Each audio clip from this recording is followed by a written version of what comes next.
بسم اللہ الرحمن الرحیم وبہ نستعین وہو خیر المعین۔ بات ہماری تنزیہ انبیاء کے عنوان سے جاری تھی، اور وہ آیات جو تنزیہ انبیاء کے عنوان سے مطرح کی گئی ہیں قرآن میں، کہ جہاں پہ متکلمین کو یا مفسرین کو تھوڑا بہت یہ شائبہ ہوا ہے کہ شاید معصوم نے معذاللہ کوئی خطا کی ہے یا کوئی گناہ کیا ہے یا کوئی مکروہ کا ارتکاب کیا ہے، اس اعتبار سے آیات کو بیان کیا جا رہا ہے۔ ان میں سے پہلی آیت حضرت آدم علیہ السلام کے عنوان سے، کہ جہاں پہ خالق کائنات فرماتا ہے وَقُلْنَا یا آدم، کیا کرو؟ اسکن انت و زوجک الجنہ۔ خوب، سب سے پہلی تعبیر کیا ہے؟ وَقُلْنَا، ہم نے کہا، وہ رائج معنی ہم نے کہا ہے، کیا مطلب؟ ہم نے اظہار کیا۔ اظہار کا طریقہ کیا تھا؟ ممکن ہے مستقیماً ڈائریکٹ خدا نے مخاطب قرار دیا ہو حضرت آدم علیہ السلام کو، اور ممکن ہے واسطے کے ذریعے آگاہ کیا ہو حضرت آدم علیہ السلام کو، اور جب واسطے کے ذریعے ہو تو ممکن ہے وہ واسطہ فرشتہ ہو۔ خوب، جب فرشتے کے ساتھ ایک انسان ہم کلام ہوتا ہے تو اس ہم کلام ہونے کا طریقہ وہ نہیں ہے جو انسانیت کے اندر رائج ہے، کہ وہ سامنے آتا ہے اور زبان کے ذریعے کلام کرتا ہے اور کانوں کے ذریعے یہ مخاطب سن لیتا ہے۔ نہ، یہ نہیں ہے۔ فرشتے کے ساتھ ہم کلام ہونے کے لیے اسی صلاحیت سے بھرپور انسان کو لیس ہونا چاہیے جو اس کے ساتھ ہم کلام ہونے کے لیے مناسب ہو۔ وہ فرشتہ مادی نہیں ہے۔ وہ جب فرشتہ مادی نہیں ہے تو اس کی زبان بھی مادی نہیں ہے۔ وہ اس کی زبان سمجھنے کے لیے کیا ہونا چاہیے؟ اسی عالم کے لیے انسان کو بھرپور صلاحیت کا حامل ہونا چاہیے۔ مثلا فرض کریں، مثال کے ذریعے ہم یہاں پہ بیٹھے ہوئے ہیں اور مختلف زبانوں کے جاننے والے ہیں، مثلا بھی کشمیری برادران ہیں ہمارے ساتھ بیٹھے ہوئے، ساتھ میں بول بھی رہے ہیں، اور بولنے کے بعد میں ان کے ساتھ بیٹھا بھی ہوں، کلام سن بھی رہا ہوں، لیکن سمجھ میں نہیں آ رہی۔ پھر میں کیا کروں؟ کہ ان کے کلام کو سمجھنے کے لیے مجھے کیا کرنا چاہیے؟ وہ زبان سیکھنی چاہیے۔ جب زبان سیکھوں گا میں کیا ہوں گا؟ ان کا مخاطب بن جاؤں گا۔ اور اگر وہ زبان میں نے نہیں سیکھی ہے، وہ 1000 مرتبہ بولتا رہے، میرے پلے نہیں پڑے گا۔ پس افہام کے لیے یا تفہم کے لیے وہ متکلم اور مخاطب کے درمیان تناسب ضروری ہے۔ اگر وہ تناسب ہوا تو یہ تفہیم اور تفہم کا رابطہ برقرار ہو جائے گا، اور اگر وہ مناسبت نہ ہوئی تو افہام والا کام کبھی بھی نہیں ہوگا۔ پس جب فرشتہ مخاطب ہوتا ہے انسان سے تو یا دو کاموں کہ فرشتے کو مادی بنا دیا جائے اور وہ مادیت میں آ کر اس سے ہم کلام ہو، یا اس انسان کو معنویت کے مقام پہ ہونا چاہیے کہ اس مرتبے میں جا کر اس کا مخاطب بن سکے اور اس کے کلام کو سمجھ سکے۔ پس پہلی تعبیر وَقُلْنَا یا آدم، ہم نے اظہار کیا، اپنے ما فی الضمیر کو بیان کیا حضرت آدم علیہ السلام کے لیے۔ اب چونکہ عقلی اعتبار سے دونوں احتمال موجود ہیں، ممکن ہے مستقیماً خدا نے مخاطب قرار دیا ہو حضرت آدم علیہ السلام کو، اور ممکن ہے واسطے کے۔ اور یہ قرآن کی تعبیر ہے بیٹا، جب بھی قلنا جمع متکلم کا صیغہ خداوند عالم کے لیے استعمال ہوتا ہے، اس میں دو احتمال ہیں، یا وہاں پہ شرافت محل کو دیکھتے ہوئے جمع کی تعبیر استعمال کرتے ہیں، یعنی متکلم باعظمت ہے اس لیے تعبیر کیا کرتا ہے؟ جمع متکلم کی۔ پس کبھی عظمت اور شرف مد نظر ہے، اور کبھی یہ تعبیر جمع کی اس لیے ہوتی ہے کہ یہ مخاطب مستقیماً اور ڈائریکٹ ہم سے مخاطب ہونے کی صلاحیت نہیں رکھتا، بیچ میں کوئی واسطہ ہونا چاہیے۔ ان وسائط کو مد نظر رکھ کر خداوند عالم تعبیر کس کی کرتا ہے؟ جمع کی۔ مثلا انا انزلناہ فی لیلۃ مبارکہ، انا وہاں بھی جمع کا صیغہ، انزلنا بھی جمع کا صیغہ۔ ہم نے قرآن کو لیلہ مبارکہ میں نازل کیا۔ یہاں پہ ناظر ہے کس کی طرف؟ خدا وسائط کی طرف، یعنی ہم بھی ہیں، بیچ میں وسائط بھی ہیں، جبرائیل بھی ہے اور روح القدس بھی ہے، مقام لدن بھی ہے، لوح محفوظ بھی ہے، قلب پیغمبر بھی ہے، سارے یہ وسائط ہیں۔ بس ضروری نہیں ہے کہ جب بھی جمع کا کلمہ استعمال ہو تو وہاں صرف شرافت کے لیے ہو، اور یہ بھی ضروری نہیں ہے کہ جب بھی یہ کلمہ جمع کا استعمال ہو تو کہ حتماً وہاں پہ وسائط ہیں، نہ ضروری نہیں ہے۔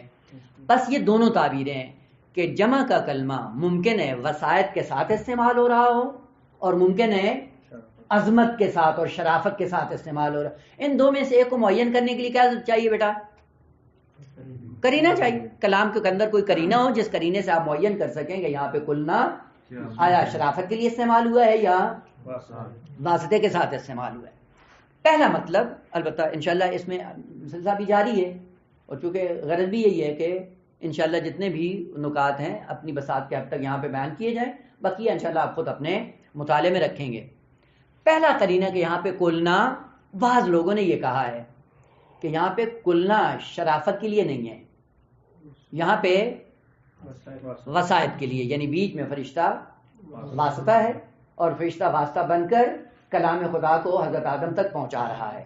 ایک قرینہ انہوں نے یہ کہا، استعمال کیا کہ وسائط کے ساتھ استعمال ہوئے۔ پہلا یعنی آپ قرینے کے طور پہ یا علامت کے طور پہ آپ یہ کہہ سکتے ہیں کہ جب کہا وَقُلْنَا یا آدم، یہ قلنا مستقیماً نہیں ہے، ڈائریکٹ نہیں ہے، بلکہ معل واسطہ ہے۔ کو کیا دلیل ہے کہ یہ معل واسطہ ہے؟ یہاں پہ کہا کہ فرشتے کا واسطہ ہے، اور فرشتے کے ذریعے خالق کائنات نے اپنا کلام یہاں پہ حضرت آدم تک پہنچایا۔ قرینہ کے طور پہ انہوں نے کیا ذکر کیا؟ کہا کہ چونکہ حضرت آدم علیہ السلام کو یہاں پہ حکم دیا جا رہا ہے بہشت کی طرف، اور ابھی یہ مخاطب مستقیماً نہیں ہے، اس لیے بیچ میں فرشتے کو رکھ کر ذکر کیا گیا ہے۔ تو ایک قرینہ یہ ہے کہ یہاں پہ جنت کے تو حکم دیا گیا کہ آپ جا کے اس میں سکونت کریں، اور سکونت اختیار کرنے کے لیے بیچ میں واسطہ ہے۔ بعد میں ذکر کریں گے کہ جب لفظ جنت کو تھوڑا سا کھولیں گے، وہاں پتہ چلے گا کہ جنت مادی ہے یا برزخی ہے یا حقیقی جنت، جو بھی انشاءاللہ جیسے کلمے پہ پہنچیں گے وہاں پہ عرض کریں گے۔ لیکن سیاق کلام کیا بتاتا ہے؟ سیاق کلام ابھی کیا کیا ہے؟ خداوند عالم نے حضرت آدم کو مسجود بنایا اور تمام فرشتوں کو سجدے کا حکم دیا، اور کہا کہ سب کے سب اس کے سامنے، اور یہ سارا ماجرا تمام ہونے کے بعد خدا نے کیا کہا؟ وَقُلْنَا يَا آدَمُ اسْكُنْ أَنْتَ وَزَوْجُكَ جو مسجود ملائک ہے، اب اس کو بیچ میں واسطے کی کیا ضرورت ہے؟ بس یہاں سے فوراً یہ ذہن میں آتا ہے کہ یہاں پہ کلنا شرافت کے لیے استعمال ہوا ہے، نہ واسطے کے لیے۔ ایک قرینہ۔ بعضوں نے کہا کہ نہ، ابھی بعد میں جیسے کلمے پہنچیں گے وہاں پہ عرض کروں گا، اسکن انت وزوجک الجنہ۔ اسکن کا معنی کیا کیا؟ اہل لغت نے کہا اسکن، یہ سین کاف نون، یہ مادہ ہے جو اضطراب کے بعد یا حرکت کے رک جانے کے بعد اطمینان پر دلالت کرتا ہے، اور جس سے اطمینان اس کا لازم المعنی ہے۔ پس سکون کیا ہے؟ ٹھہراؤ، حرکت کرنے کے بعد، حرکت رک جانے کے بعد جو اطمینان آتا ہے، جو سکون آتا ہے، اس کو ساکنہ سے استعمال کیا جاتا ہے۔ اور جب کہا جاتا ہے کہ یہ مسکن ہے، مسکن بھی اسی سے نکلا ہے۔ مسکن میں کیا کرتے ہیں آپ؟ سکون، یعنی ٹھہراؤ آ جاتا ہے۔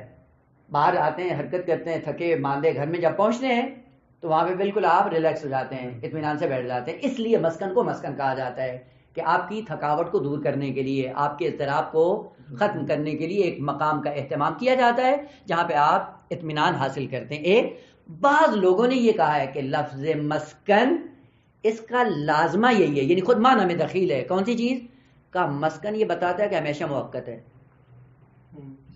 دائمی نہیں ہوتا۔ اسی لیے آپ کے جتنے گھر ہوتے ہیں، اب اپنا ہو یا اجارے کا ہو، فرق نہیں کرتا ہے۔ اجارے کا ہو تو 1 سال کے بعد چھوڑنا پڑتا ہے، اپنا ہو تو موت کے بعد۔ بس لفظ سکنہ میں یہ خصوصیت بعض اہل لغت نے ذکر کی ہے کہ لفظ مسکن خود اس بات پر دلالت کرتا ہے کہ یہ دائمی نہیں۔ اس سے اشارہ انہوں نے کیا لیا کہ قلنا یا آدم اسکن انت وزوجک الجنہ، یہ جنت تمہارے لیے مسکن ہے، اور مسکن یہ بتاتا ہے کہ یہ تمہارے لیے یہ جگہ دائمی نہیں ہے۔ یہاں سے انہوں نے قرینہ یہ کیا لیا کہ ایک وقت کے لیے یہاں پہ حضرت آدم علیہ السلام کو رکھا گیا اور بعد میں یہاں سے منتقل کیا جائے گا، یہ قرینہ نے ذکر کیا۔ اگرچہ ایک نقطہ تفسیری بڑا خوبصورت ہے لیکن آیا پیچھے کوئی دلیل بھی ہے یا نہیں ہے؟ کہا نہ، یہ دلیل بصورت اتم نہیں ہے، یعنی مکمل نہیں ہے۔ کیوں؟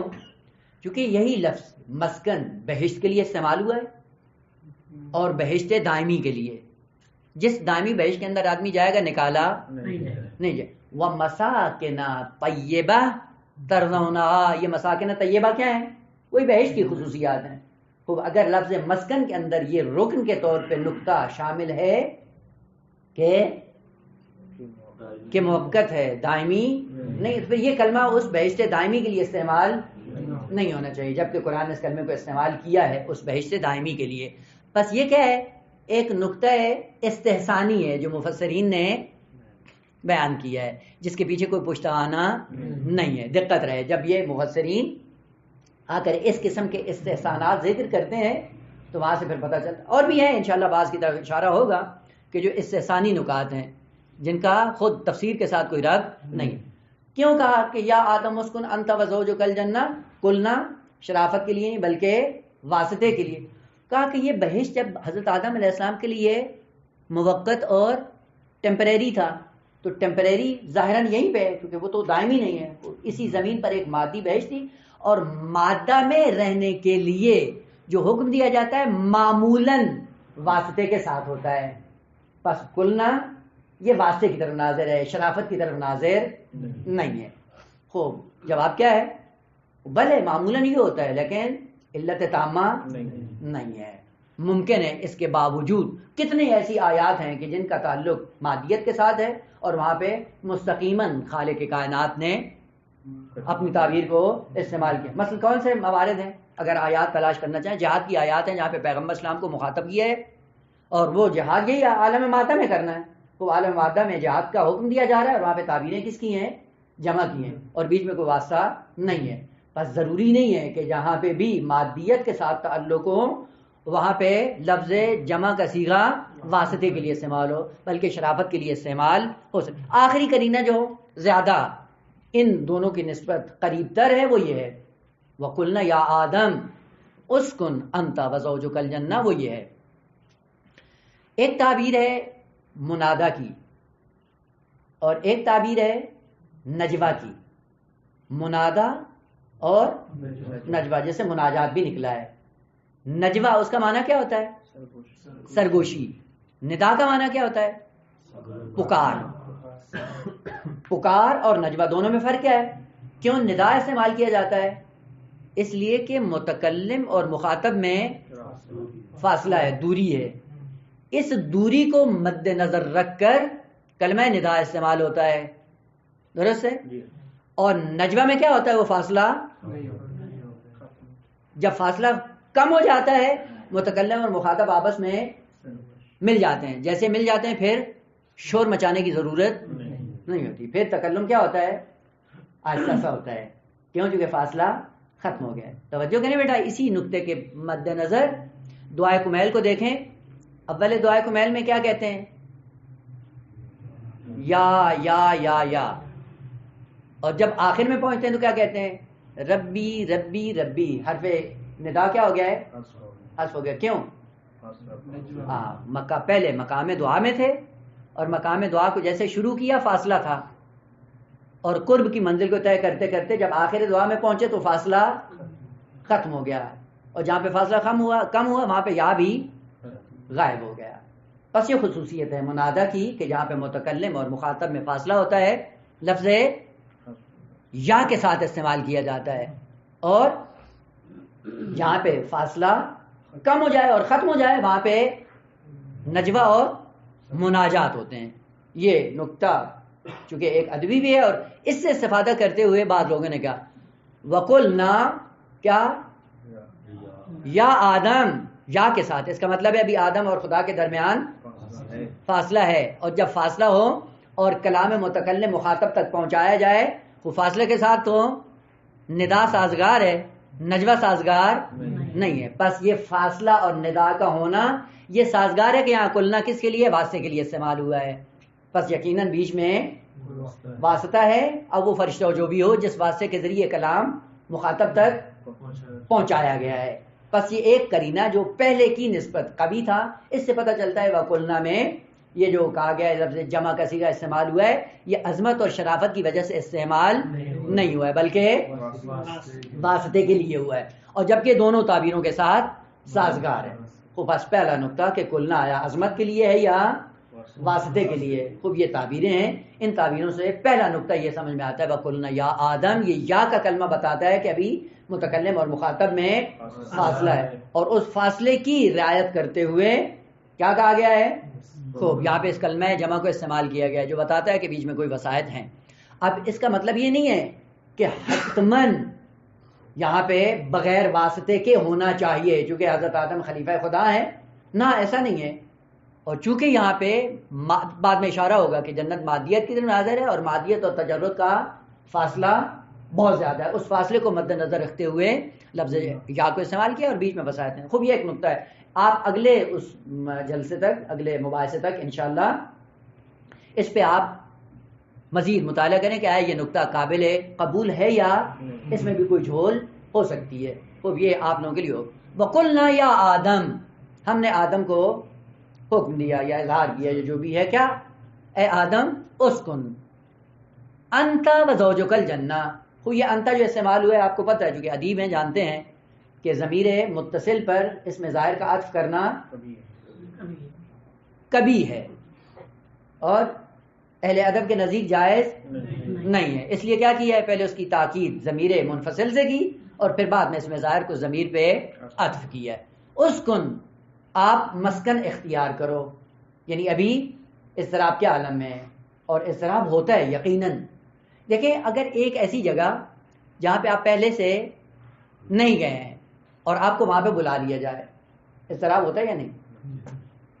یقیناً ہوتا ہے۔ جگہ کیسی ہوگی؟ حتیٰ خصوصاً یہ مبلغین کے لیے جب ان کو تبلیغ کے لیے بھیجا جاتا ہے فلاں شہر میں جانا ہے، اضطراب ہوتا ہے، مخاطب کیسے ہوگی، جگہ کیسے ہوگی، لوگوں کا مزاج کیسے ہوگا، میں کیا کروں گا، کس طرح سے اپنی بات، ہوتا ہے یا نہیں ہوتا ہے؟ بھلے جب نئی جگہ ہوتی ہے، نئی جگہ انسان کے لیے سکون کا باعث نہیں ہوتی، لیکن خدا نے کیا کہا؟ یا آدم اسکن انت وزوجک الجنت۔ خوب جائیں، خوب اضطراب تھا، اس اضطراب کو ختم کرنے کے لیے لفظ اسکن کو استعمال کیا گیا ہے، یعنی جب وہاں پہ آپ پہنچو گے یا یہ چیز جب ہم آپ کو دیں گے آپ کا اضطراب کیا ہو جائے گا؟ ختم ہو جائے گا، پریشان ہونے کی ضرورت نہیں ہے۔ خوب یہ پریشانی طبیعی سی چیز ہے، اب وہ عقلی بات نہیں ہے، یعنی اگر ظاہراً اپنی آپ روزمرہ زندگی میں بھی یہ چیز دیکھیں تو فوراً انسان اس کی تصدیق کرتا ہے کہ بھلے ایسے ہی ہوتا ہے طبیعی طور پر انسان کے۔ وہ الگ ہے کہ مستثنیات بھی ہوتے ہیں کہ بعض لوگ اصلا ان کو کوئی اضطراب اور پریشانی نہیں ہوتی، نہ ایسا ہوتا ہے، طبیعی سی چیز ہے۔ اسکن مسکن سکون، اور حرکت کے بعد ٹھہراؤ کو سکون کہا جاتا ہے۔ اسکن انت، خوب آپ بھی چلیں، وزوجک الجنہ، اپنے زوج کو بھی لے لیں۔ لفظ زوج جفت کے معنی میں استعمال ہے فردیت کے مقابلے میں۔ اب جو چیز زوج بن جاتی ہے فردیت کے مقابلے میں اس کے کئی ایک مصداق ہیں، کبھی مرد اور شوہر کے ساتھ زوجیت کا رابطہ برقرار ہوتا ہے، کبھی انسان کا کمالات کے ساتھ زوجیت کا رابطہ برقرار ہو جاتا ہے۔ پہلے آتے ہیں علم سے خالی ہوتے ہیں اور جیسے ہی علم کو آہستہ آہستہ اپنی ذات میں لاتے ہیں، اس کمال کو، اس کمال کے ساتھ کیا ہو جاتے ہیں؟ زوج بن جاتے ہیں، رابطہ برقرار ہو جاتا ہے۔ پہلے وہ علم جو وحشی تھا، دور تھا ہماری ذات سے، آہستہ آہستہ کیا ہے؟ ہماری ذات کا حصہ بن جاتا ہے، اس لیے اس کو بھی زوج کہتے ہیں۔ بہشت بھی انسان کے لیے زوج ہے، کیوں؟ کیونکہ پہلے عدم کمال کی صورت میں وہ الگ تھی، پھر کمالات کو اپنانے کے ساتھ ساتھ کیا ہو گئی ہے؟ زوج بن گئی ہے بہشت انسان کے لیے، یعنی وہی چیز جو ہماری ذات سے باہر تھی، بعد میں آپ نے کمال حاصل کیا اور کمال کو حاصل کرنے کے بعد آپ آہستہ آہستہ اس کے ساتھ کیا ہو گئے؟ مانوس ہو گئے، اور وہ آپ کے لیے جفت بن گئی۔ بس بہشت بھی آپ کے لیے زوج بن سکتی ہے، علم بھی آپ کے لیے زوج بن سکتا ہے، تقویٰ بھی آپ کے لیے زوج بن سکتا ہے۔ ضروری نہیں ہے کہ فقط تذکیر و تانیث کے رابطے کو زوجیت میں منحصر کر دیا جائے، نہ، وہ بھی زوجیت کا رابطہ ہے۔ عالم مادہ میں تذکیر و تانیث کا آپس میں مل جانا یہ بھی زوجیت کا ایک مصداق ہے، اور کمالات کا بھی آپس میں مل جانا یہ بھی زوجیت کا ایک مصداق ہے، جس سے ہم ذہنی اعتبار سے نامانوس ہیں، چونکہ ہمارا ذہنی تعلق کس سے جڑا ہوا ہے؟ کہ مادیت کے ساتھ ہے، اور مادیت میں تذکیر و تانیث ہوتی ہے، اس لیے ہم اس کو اس لیے کہا جاتا ہے کہ العلم وحشی، کیا کرو قیدوہ بالکتابت. معنی کیا کرتے ہیں؟ علم کیا ہے؟ وحشی جانور ہے. پھر کیا کرو؟ وحشی کا معنی کیا ہے بیٹا؟ تنہا. وحشی کا معنی جانور نہیں ہے. وحشی کا معنی جانور نہیں ہے. آپ جب لغت میں جا کر دیکھیں گے، آگا نہیں یاد غلام رضا، وہ کہتے ہیں جو ہمارے ذہن میں وہ بتائیں. ہمارے ذہن میں نہیں، وہ جو کتابوں میں وہ پڑھیں جا کے. لفظ وحش یا واشی یا وحوش، وحوش وَإِذَا الْوُحُوشُ حُشِرَتْ. وحشی کا معنی ہوتا ہے تنہا. جو چیز تنہا اور اکیلی ہو اس کو وحشی کہا جاتا ہے. اور چونکہ جانوروں کی زندگی ہمیشہ انفرادی ہے، یعنی ان کی زندگی دوسروں سے وابستہ، اس لیے ان کو وحشی کہا جاتا ہے. مثلا فرض کریں جنگل میں شیر زندگی بسر کر رہا ہے، اگر باقی جانور مر جائیں اس کی زندگی ختم ہو جائے گی؟ نو، زندگی جاری ہے اس کی. لیکن اس وحشی کے مقابلے میں جو کلمہ استعمال ہوتا ہے وہ اجتماعی ہے. انسان کی زندگی کیا ہے؟ اجتماعی ہے. کیا مطلب؟ یعنی کہ سارے انسان مل کر اپنی ضروریات پوری نہیں کریں گے، نسل انسانی تباہ ہو جائے گی، نابود ہو جائے گی. خوب، اس انسان کو کس کس کی چیز کی ضرورت ہے؟ اس مادی حیات کو آگے بڑھانے کے لیے کس کس کی ضرورت ہے؟ بہت زیادہ چیزوں کی ضرورت ہے. اور وہ ساری چیزیں آپ تنہا اور اکیلے نہیں کر سکتے. آپ کو کپڑا بھی چاہیے، آپ کو غذا بھی چاہیے، آپ کو مسکن بھی چاہیے، گاڑی بھی چاہیے، بال کاٹنے کے لیے آدمی بھی چاہیے، جوتا پہنانے کے لیے بھی ہو، کپڑے سینے والا بھی ہو، طبابت بھی ہو، نہ جانے کیا کیا ہے یا نہیں ہے. یہ سارے کام آپ خود کرتے ہیں. اور یہ اگر کام دوسرے نہیں کریں گے آپ کی زندگی آگے بڑھے گی؟ بس لفظ واشی کے مقابلے میں اجتماعی ہے. واشی یعنی وہ تنہا اکیلا، اور اس کے مقابلے میں وہ کیا ہے؟ کلمہ اجتماعی. اس لیے کہا جاتا ہے جب آپ جائیں اس دنیا سے کہ سب کو جانا ہے نماز نماز واشت کا معنی کیا ہے؟ جانور کی نماز پڑھو. جانور چلا گیا، جانور نہیں ہے، انسان کا بچہ ہے یار. اس کے لیے نماز واشت کیوں ہے؟ اب یہ تنہائی ہے، یعنی جہاں پہ جا رہا ہے تنہا ہے. یہ اس کی تنہائی کو ختم کرنے کے لیے آپ کو اور مجھے خدا نے حکم دیا، اور اس کے لیے لطف کے طور پہ بیان کیا ہے کہ تم نماز پڑھو، اس کی تنہائی ختم ہو جائے گی. بس وحشت کا معنی تنہائی ہے. اول وحشت کا معنی خوف نہیں ہے، ثانیاً وحشت کا معنی جانور نہیں ہے. پتہ چل گیا؟ لفظ واشی تنہا کے لیے استعمال ہوتا ہے. اسی لیے نماز واشت کہلاتی ہے کہ تنہا جا رہا ہے، اکیلا ہے. اور جب اکیلا ہوگا ممکن ہے خوف زدہ ہو. پھر سوال کرتے کہ مولانا مومن کے لیے بھی نماز واشت ہوتی ہے؟ مومن بھی اکیلا جاتا ہے، وہ نہیں اپنا کوئی لشکر لے کے جا رہا ہے، وہ بھی اکیلا جا رہا ہے. وہ سب کے لیے ہے نماز واشت. چونکہ نماز خوب علم بھی کیا ہے؟ واشی ہے، تنہا ہے. علم کو کیا چاہیے؟ ظرف چاہیے. علم ایسا مظروف ہے جو تنہا ہے، اس کو ظرف چاہیے، اور ظرف کو آپ فراہم کرو. العلم واشی، علم تنہا ہے، اس کو ظرف کی ضرورت ہے. پھر کیا کرو؟ قیدو ہو، مقید کرو، باندھ لو اس کو. کس کے ذریعے؟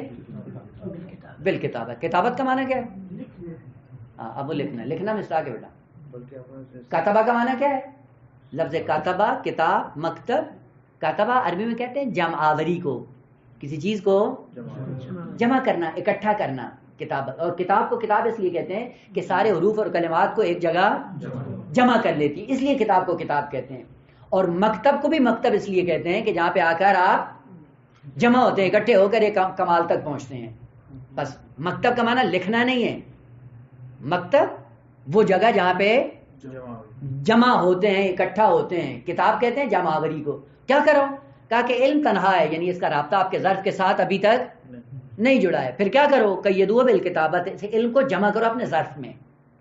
تو ہم نے سمجھا شاید کاغذ قلم سے لکھنا ہے، لکھ کے ہم عالم بن جائیں گے. وہ کتاب میں کلمات پڑے ہوئے ہیں، حروف ہیں، خطوط ہیں، نقوش ہیں. اس سے کوئی بھی عالم نہیں ہوتا ہے، وہ کتاب میں پڑے ہوئے ہیں. عالم آپ کب ہوں گے؟ جب وہ علم والا نور آپ کے نفس اور قلب کے اندر آئے گا، تب آپ عالم بنو گے. اور یہی وجہ ہے کہ بعض لوگ پڑھتے پڑھتے پڑھتے ہزاروں صفحات کالے کر دیتے ہیں اور عالم نہیں ہوتے ہیں. کیوں؟ کیونکہ علم جہاں پہ اکٹھا کرنا تھا وہاں پہ اکٹھا نہیں کیا ہے. جہاں پہ اکٹھا نہیں کرنا تھا وہاں پہ لکھنا شروع کر دیا. یہ ہے غزالی کے لیے. انشاءاللہ اگر مناسبت سے ہوئی اس سے بھی تھوڑا سا پردہ اٹھائیں گے کہ یہ کون سی شخصیت تھی اور اس نے کیا کیا اور کیسے معیار بن گئے لوگوں کے لیے. کبھی کبھی واقعہ انسان کو دکھ بھی ہوتا ہے.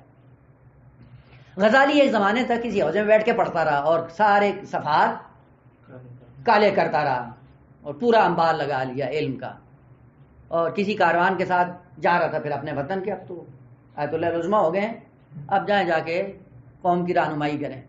وہ کاروان جا رہا تھا, ڈاکو پڑے اور انہوں نے مال چرا لیا, جو کچھ اشرفیاں دی درہم و دینار تھا کا دے دیا. کہا یہ نہیں لے جاؤ, یہ میرا علمی سرمایہ ہے اور یہ آپ لوگوں کے کام نہیں آئے گا, چونکہ آپ کو سمجھ بھی نہیں آئے گی, مہربانی یہ نہیں کرو. تو انہوں نے جلا دیا, اور جلا کے کہا بدبخت علم یہ نہیں ہوتا جس کو اٹھایا جائے.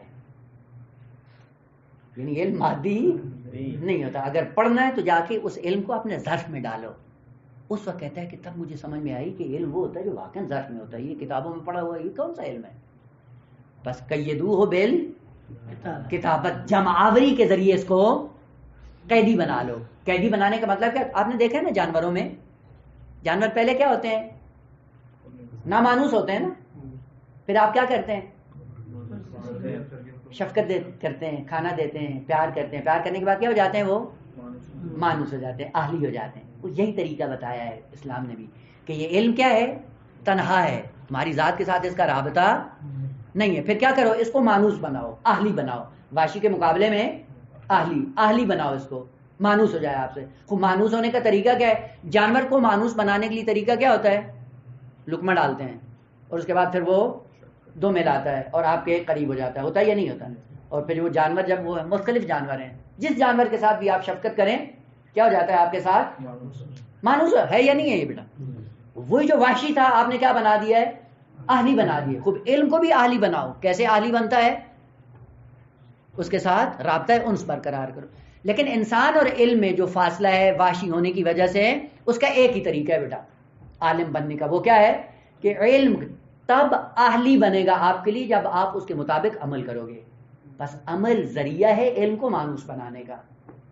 عمل ذریعہ ہے علم کو جمعآوری کا, علم کو اکٹھا کرنے کا ذریعہ عمل ہے. اگر علم کے مطابق عمل کیا, یہ علم جو واشی تھا اب کیا ہو جائے گا؟ زوج بن جائے گا آپ کے لیے, اہلی بن جائے گا, مانوس ہو جائے گا. اب جب یہ علم آپ کے ظرف میں آ گیا, یہ آپ کے ظرف سے کبھی بھی نہیں بھاگے گا. اس طرح سے آپ نے مقید کر لیا ہے, عمل کے سائے میں مانوس بنایا. انس اتنا آیا ہے کہ اب یہ علم آپ کے صفحہ ذہن میں بیٹھ گیا, اور اس طرح سے بیٹھا کہ اگر آپ عالم دنیا سے چلے گئے تب بھی یہ آپ کے ساتھ رہے گا, آپ سے جدا.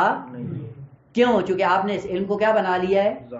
ذات کا حصہ بنا لیا. یہ زوج بن گیا ہے, یہ اہلی بن گیا ہے, یہ اب واشی نہیں ہے, یہ مانوس ہے آپ کی ذات کے ساتھ. اسی لیے قرآن نے 2 آیتیں نازل کی, یعنی خدا نے قرآن میں. ایک کیا ہے؟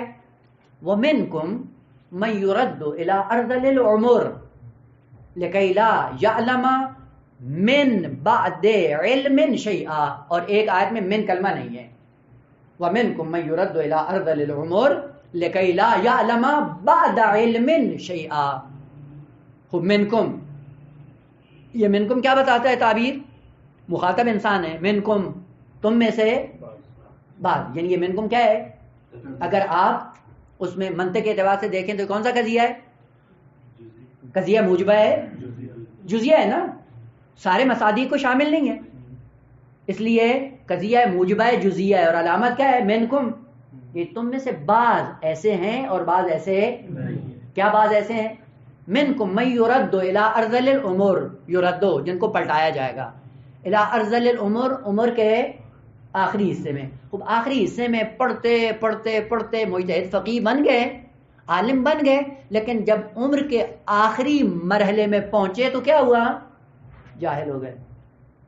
عجیب, ساری زندگی حوضے میں پڑھتے رہے علم حاصل کرنے کے لیے, اور یہ قرآن کیا کہہ رہا ہے؟ وَمِنْكُم مَن يُرَدُّ إِلَىٰ أَرْذَلِ الْأُمُورِ لِكَيْ لَا يَعْلَمَ, عالم نہیں ہے. کب؟ من بعد علم, علم حاصل کیا لیکن علم حاصل کرنے کے بعد کیا ہو گئے ہیں؟ جاہل. اور جاہل ہو کر کیا جا رہا ہے؟ دنیا سے جا رہا ہے. خود جاہل دنیا سے جائے گا, معشور کیسے ہوگا؟ جاہل ہی معشور ہوگا نا. جو جاہل جا رہا ہے جاہل معشور ہوگا, جو عالم ہوگا وہ عالم معشور ہوگا. اور یہی آپ کو اور مجھے سمجھانے کے لیے کہ علم وہ ساتھ میں جائے گا جس علم کے مطابق آپ نے عمل کیا ہو، لیکن وہ علم جس کے مطابق عمل نہیں کیا، اگرچہ آپ 100 ادلہ کے ساتھ اس علم مطلب کو اپنے لیے ثابت کر لیں، جیسے موت کا وقت قریب آ جائے گا وہ آپ سے چھن جائے گا. کیوں چھن جائے گا؟ چونکہ ذات کا حصہ نہیں تھا. کیوں ذات کا حصہ نہیں ہے؟ چونکہ مانوس نہیں کیا. چونکہ مانوس نہیں کیا وہ زوجی نہیں بنا، آپ سے الگ ہو. کیوں نہیں ہوا؟ چونکہ ہم نے اس کے مطابق عمل. بس العلم واشی، علم تنہا ہے. قیدو ہو، اس کو پابند کرو بالکتابت، جمع آوری کے ذریعے اپنے نفس میں جمع کرو. نفس میں جمع کرنے کا طریقہ کیا ہے؟ فقط ایک ہی طریقہ ہے، اور وہ کیا ہے؟ اس کے مطابق عمل کرو. جس علم کے مطابق آپ نے عمل کیا وہ علم آپ کی ذات کا حصہ ہے، زوج ہے، آپ کے ساتھ رہے گا، آلیت ہے، اور اسی علم کے سائے میں آپ منتقل ہو جاؤ گے عالم برزخ میں. اور جب علم کے ساتھ جاؤ گے تو کیا ہو جاؤ گے؟ عالم فقیہ. اور میشور کیا ہوگے؟ عالم و فقیہ. اسی لیے حدیث میں ہے من حفظ من امتی 40 حدیثا، 40 حدیثیں اگر آپ نے محفوظ کر لی، حفظ کر لی، تو کیا ہوگا؟ حشرہ اللہ یوم القیامت فقیہا عالما. یہ فقیہ عالم محشور ہوگا. اور حفظ کرنے کا معنی رٹا لگانا نہیں ہے، چونکہ اگر رٹا لگانا ہو تو کمپیوٹر انبیاء کو کراس کر جائے گا. کمپیوٹر میں بھی پڑھی ہوئی ہیں لیکن کمپیوٹر کو آپ عالم نہیں کہتے ہیں. خوب اس کا معنی یہ نہیں ہے. اور پھر بعض لوگ کیا کرتے تھے؟ انہی حدیثوں کو رٹنا شروع کر لیتے ہیں، کہتے ہیں اب 20 ہوگی یا 25 سے 40، اب تو میں فقیہ بن گیا، اور جنت کراس کر لی میں نے. بس حفظ کا معنی وہی العلم واشی قیدو ہو بالکتاب ہو. اسکن انتا وزوجک الجنہ، بات یہاں سے نکلی کہ یہ مسکن کیا ہے آپ کے لیے؟ مایہ سکون ہے، مایہ آرامش ہے، اضطراب ختم ہو جائے گا. کہاں رہیں؟ اکیلے نہیں جاؤ، کس کے ساتھ جاؤ؟ زوج کے ساتھ. زوج کا ایک مصداق کیا ہے؟ بیوی. پس زوج انحصار نہیں ہے بیوی کے اندر، بلکہ زوج کا ایک مصداق کیا ہے؟ بیوی ہے. دوسرا مصداق کیا ہے؟ علم ہے. تیسرا مصداق کیا ہے؟ تقوی ہے. چوتھا مصداق وہ جتنے بھی کمالات ہیں وہ سارے کے سارے آپ کے لیے کیا بن جائیں گے؟ زوج بن گئے. خوب اس جنت میں آپ کو جانا ہے. حکم ہے خداوند عالم کی طرف سے اسکن انتا و زوجک. اب دوسری تعبیر کہ قرآن کبھی بھی غیر فصیح کلمات کو استعمال نہیں کرتا بیٹا. جب بھی استعمال کرے گا فصیح کلمات کو استعمال کرے گا. اسی لیے آپ قرآن کے اندر زوجات کا کلمہ نہیں دیکھیں گے. زوجہ کی جمع کیا ہے؟ زوجہ کی جمع زوجات. اصل زوجہ غیر فصیح ہے. فصیح کلمہ کیا ہے؟ زوج، مذکر کی صورت میں استعمال ہوتا ہے، اور اس کی جمع کیا استعمال ہوئی ہے؟ ازواج. فصیح کلمات کو قرآن استعمال کرتا ہے، غیر فصیح کی طرف جاتا.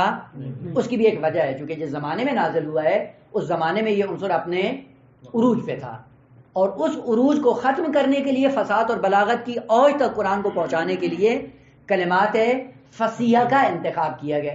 ایک تھا نہیں معلوم، اب یہاں پہ میں نے بیان کیا یہ کسی اور جگہ پہ، اب وہ میرے ذہن میں نہیں ہے. اور وہی ہے کہ قرآن جب فصیح کلمات کا انتخاب کرتا ہے تو آپ لوگوں کو بھی اسی اعتبار سے متوجہ ہونا چاہیے کہ اس کا مطلب یہ نہیں کہ دوسرا کلمہ پھر استعمال کرنا غلط ہے. غلط نہیں ہے، فساد کے خلاف ہے. مثلا اگر آپ زوج کی جگہ زوجہ استعمال کریں، غلط ہے استعمال غلط نہیں ہے، لیکن فصیح نہیں ہے. قرآن پھر اجتناب کرتا ہے. اس کے لیے 2-3 کلمے اور بھی ہیں قرآن نے جو ذکر کیے ہیں. لفظ ہے جمعہ، ہفتے کے دن ہیں، ان میں سے کیا ہے؟ جمعہ. اور دوسرا کلمہ کیا پڑھتے ہیں ہم؟ جمعہ. اور رائے بھی کیا ہے؟ ہم جمعہ پڑھتے ہیں. جمعہ غلط نہیں ہے، غیر فصیح. احسن تم. اسی لیے قرآن نے اس سے اجتناب کیا ہے. پورا قرآن پڑھ لیں، جہاں جہاں یہ کلمہ استعمال ہوا ہے جمعہ میم کے ضمہ کے ساتھ استعمال ہوا ہے، چونکہ فصیح ترین کلمہ یہ ہے. دوسرا کلمہ خمس، میم کے ضمہ کے ساتھ، اور میم کے اوپر سکون ہو تو کیا ہے؟ خمس. وَاعْلَمُوا أَنَّمَا غَنِمْتُم مِّن شَيْءٍ فَأَنَّ لِلَّهِ خُمُسَهُ، نہ خمسہ.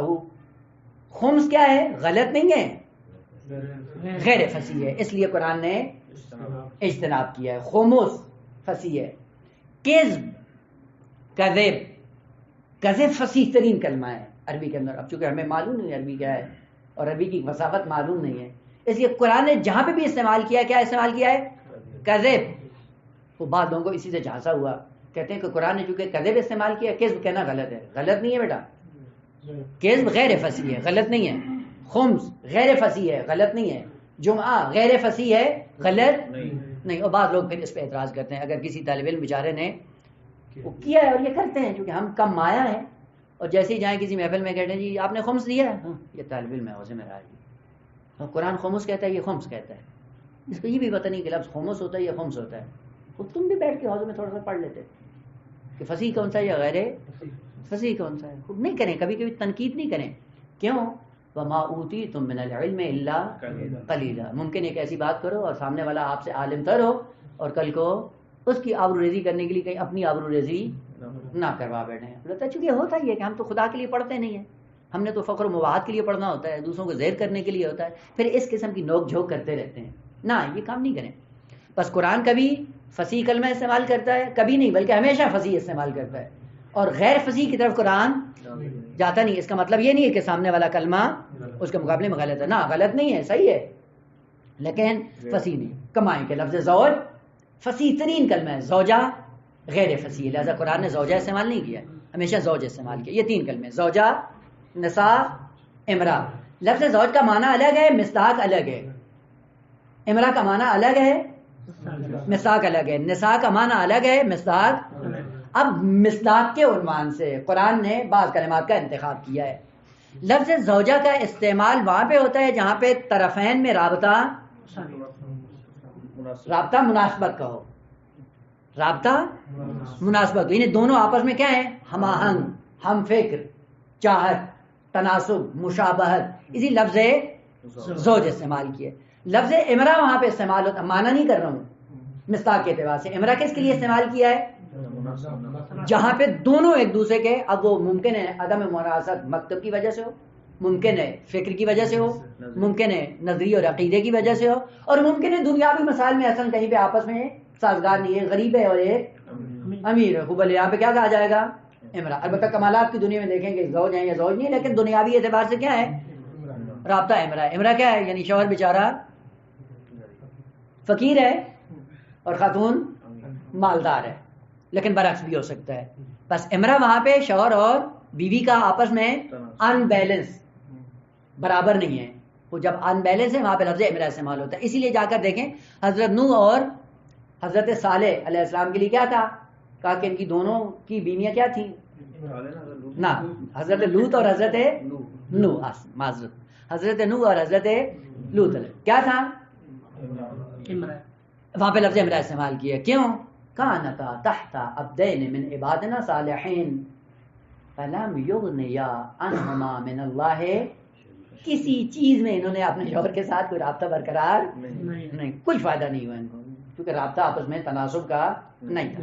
اور دوسری طرف جا کر دیکھیں، خوب مومنین کے لیے خدا نے مثال دی ہے. کس کی؟ حضرت آسیہ کی. خوب، ضرب اللہ مثلا، کن کے لیے؟ مومنین کے لیے. کس کا؟ امرأۃ فرعون. عجیب، فرعون کی بیوی ہے لیکن مومنین کے لیے اسوہ ہے، آئیڈیل. اور وہ ہے کیا؟ فرعون کے گھر میں ہے، اور وہاں پہ کلمہ استعمال کیا ہے، امرا استعمال کیا ہے. اور ادھر کفار کے لیے کیا کہا؟ کیا کہا؟ حضرت نوح اور لوط وہ کیا ہے؟ وہ بھی آئیڈیل ہیں، وہ بھی اسوہ ہیں. کس کے لیے؟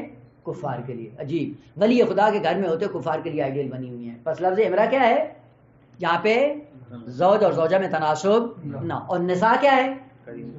وہ عمومی ہے بیٹا. عمومی ہے کیا مطلب؟ یعنی ہر دو کو ایک وقت میں شامل ہے. نساء نسبت، ممکن ہے ہمانگ ہو، زوج بن جائے گی، اور اگر مناسب ہے تو کیا بن جائے گی؟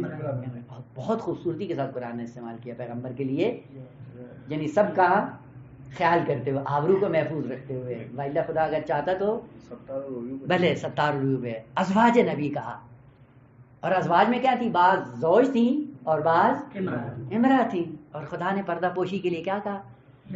یا ازواج النبی، یا نساء النبی. کہاں پہ کیا؟ پس امرا، زوج، نساء. اور یہ نساء کیا کلمہ ہے مشترک. خوب، اسکن انتا و زوجک. زوج کون ہے؟ حوا ہے. البتہ مطالب اس کے حوالے سے بہت ہیں کہ بعض استثانی کی طرف ہم نہیں جاتے ہیں. اگر کہیں پہ ہوا آپ لوگوں کے مطالعے میں آیا اور آپ نے یہاں پہ شیئر کیا مطلب کو، تو ممکن ہے وہاں پہ اس کی بات آ جائے. وزوجک الجنہ، جنت. لفظ جنت مادہ کیا ہے؟ جیم. نون نون مضاف کا مادہ ہے. معنی اس کا کیا ہے؟ کسی چیز کا چھپا ہوا ہونا، مخفی ہونا، ظاہر نہ ہونا، یہ لغوی معنی ہے لفظ جنت کا. اور جنت کو جنت اس لیے کہتے ہیں جو حقیقی جنت ہو اس کو اس لیے کہتے ہیں کہ ابھی ہمارے سامنے نہیں ہے، اس لیے جنت ہے. باغات کو بھی جنت کہا جاتا ہے. کیوں؟ کیونکہ وہاں پہ زمین ایسی ہے جو درختوں کے سائے میں اور درختوں کی کثرت کی وجہ سے کیا ہو گئی ہے؟ چھپی ہو گئی ہے، مخفی ہو جاتی ہے درختوں کی وجہ سے، اس لیے باغات کو جنت کہا جاتا ہے. پس لفظ باغات کا معنی جنت نہیں ہے. ہاں لفظ جنت کا معنی چھپا ہوا ہونا ہے، لیکن وہاں پہ چونکہ زمین کا ایک ٹکڑا درختوں کے نتیجے میں چھپ جاتا ہے، اس لیے اس چھپے ہوئے ٹکڑے کو بھی کیا کہتے ہیں؟ جنت. پس لفظ جنت ایسی جگہ جو مخفی ہو، آنکھوں سے اوجھل ہو. اب وہ حقیقی جنت ہو جو واقعاً تمام بشریت سے اوجھل ہے، اوجھل میں مخفی ہے، یا ممکن ہے زمین کا ایک ٹکڑا جو درختوں کے سائے میں چھپا ہوا ہو، اس کو بھی جنت کہا جائے. دوسرا کلمہ یہ کہ لفظ جن، جیم کے کسرہ کے ساتھ، جن ایک مخلوق کا نام ہے انسانوں کے مقابلے میں. اور ان کو کیوں کہتے ہیں جن؟ اس لیے کہ وہ بھی حواس ظاہریہ سے دیکھے نہیں جاتے ہیں، اس لیے اس مخلوق کو جن کے نام سے تعبیر کیا گیا ہے انسان کے مقابلے میں. اور اسی سے کلمہ جنین بھی نکلا ہے. جنین وہ بچہ جو شکم مادر میں موجود ہو. اور اس کے لیے قرآن نے جو کلمہ استعمال کیا ہے لفظ جمع کی صورت میں اجنہ استعمال کیا ہے. اجنہ جنین کی جمع ہے، اور جنین بھی شکم مادر میں مخفی ہوتا ہے، اس لیے اس کو کہا جاتا ہے کہ اجنتن فی بطون امہات. یاد کرو زمانے میں کہ جب تم جنین کی صورت میں شکم مادر میں تھے تو وہاں پہ کون تمہیں رزق دیتا تھا؟ غور کرنے کی ضرورت ہے. دیکھو وہاں پہ تم چھپے ہوئے تھے شکم مادر میں، اور مسلسل تمہارا رزق خالق کائنات پہنچا رہا تھا. پس اجنہ جن کی جمع نہیں ہے، جنین کی جمع ہے. جن کی جمع کس طرح استعمال ہوتی ہے؟ تا کے ساتھ، جن اور تا ذکر کرتے ہیں جنت. جن کی جمع جنت ہے، اور اس کی جمع الجم کیا ہے؟ جنات، جیم کے کسرہ کے ساتھ. اور جنت کی جمع کیا ہے؟ جنات استعمال ہوتا ہے. جنات تجری من تحتہا الانہار. پس جنات جنت کی جمع ہے، جنات جمع الجم ہے، پہلا جمع اس کا کلمہ جنت ہے. اور جن بغیر تا کے ساتھ یہ کیا ہے؟ مفرد ہے. اور جنون کو جنون اسی لیے کہتے ہیں، مجنون کو جو پاگل کہتے ہیں، پاگل معنی نہیں ہے، مجنون کو اس لیے کہتے ہیں کہ وہ عقل، وہ توانائی اور وہ کمال اور وہ فیض الہی جس کے ذریعے انسان بصیرت کی نگاہ سے دیکھتا ہے، وہ کیا ہو جاتا ہے؟ چھپ جاتا ہے، مخفی ہو جاتا ہے، کام نہیں کرتا ہے. جب قوت عاقلہ انسان کی کام نہیں کرتی اور اس پہ پردہ پڑ جاتا ہے، اس پردے کو جو چھپا دیتا ہے اس پردے کو جن کہا جاتا ہے یا جنت کہا جاتا ہے. اسی فلما جن علیہ اللیل، جب رات نے اپنا پردہ حضرت ابراہیم پہ ڈال دیا تھا نا، وہ 3 مرتبے تھے، رات کو دیکھا، پہلے ستارہ دیکھا، پھر چاند دیکھا، پھر سورج، اور اس کے بعد کیا وہاں پہ کیا فلما جن علیہ اللیل، لیل جن بن گئی نا. معنی کیا ہے؟ لیل نے چھپا دیا، پردہ ڈال دیا، چھپ گئی، اس لیے لفظ جن اللیل استعمال ہوا ہے. پس لفظ جیم نون، نون کا معنی کیا ہے؟ پردہ، حجاب، کسی چیز کو چھپا دینا، مخفی کر دینا. اور جو چیز مخفی ہو جائے اس کے اندر اب اس کو لفظ جیم نون نون کے ساتھ استعمال کیا جاتا ہے. جنت کہ اسکن انت وزوجک الجنہ، خوب اس کو آپ مسکن کے طور پہ اپنا لیں، یہ آپ کا مسکن ہے، خوب اس میں رہیں. یہاں سے بات دیگر شروع ہو جائے گی. وہ کیا ہے کہ یہاں پہ لفظ جنت کون سی جنت ہے معنی کرنے کے بعد، آیا یہ حقیقی جنت تھی، آیا یہ جنت برزخی تھی، یا یہ جنت مادی تھی، اسی زمین کے اوپر تھی. خوب یہ چیز آپ ذہن میں رکھ لیں، مسلم ہے، اتفاق ہے جمیع مفسرین کا اور تمام علماء کا کہ یہ جنت حقیقی قطعاً نہیں تھی.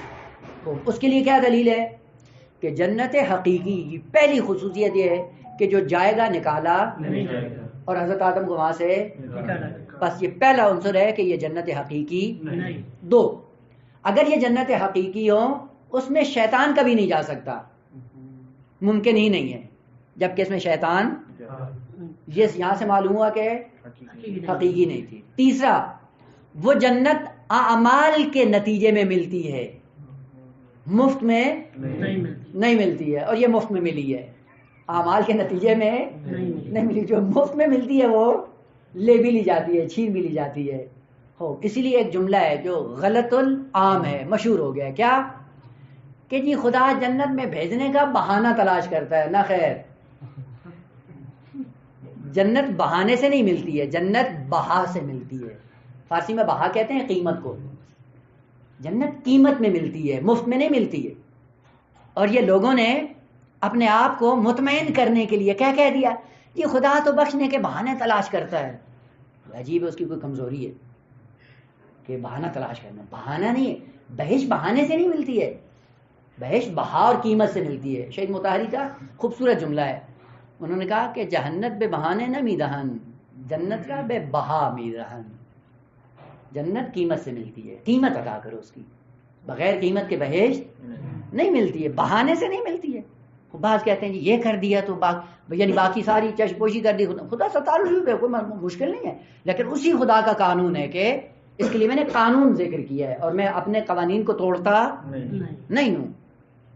اب اللہ ان یجری الامور الا باسبابها، میں نے نظام قانون کا بنایا ہے، نظام علت و معلول کا بنایا ہے، نظام سبب اور مسبب کا بنایا ہے. اسباب کے سائے میں بہشت ملتی ہے، بہانوں سے بہشت نہیں ملتی ہے. وہ اسباب تلاش کرو جن اسباب کے سائے میں خدا نے بہشت کو مسبب کے طور پہ بیان کیا ہے.